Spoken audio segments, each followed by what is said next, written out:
జగన్మోహన్ రెడ్డి గారు నిన్న జోగి రమేష్ గారు అరెస్ట్ తర్వాత ఒక ట్వీట్ చేశారండి. అక్రమ అరెస్ట్ అన్నారు.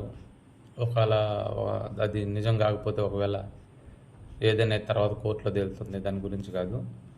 ఎవరినైనా అరెస్ట్ చేసినప్పుడు ప్రతి ఒక్కరూ, ఆయనే కాదు ఇప్పుడు అధికారంలో ఉన్న వాళ్ళైనా ఎవరైనా గతంలో కూడా అలాగే మాట్లాడేవాళ్ళు, అక్రమ అరెస్టులు అది ఇది అనేసి. మధ్యలో బీసీ కుల నాయకుడిని అరెస్ట్ చేశారు అని మాట్లాడుతున్నాడు. అంటే బీసీ కుల నాయకుడు అయితే అరెస్ట్ చేయకూడదా? ఆయన అక్రమాలు దోపిడీలు చేయించా, కల్తీ లిక్కర్ వ్యాపారం చేయించా?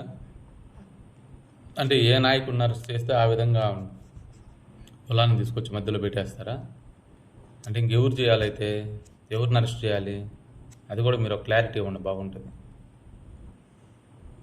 జోగి రమేష్ గారి నోటి దోల ఎంతవరకు ఉందో మీకే తెలుసు. పవన్ కళ్యాణ్ గారిని పిల్లల్ని మారుస్తాడు, తారుస్తాడు, కంపెనీ పెట్టుకో అని మాట్లాడినప్పుడు మీరు స్టేజ్ మీద కూర్చొని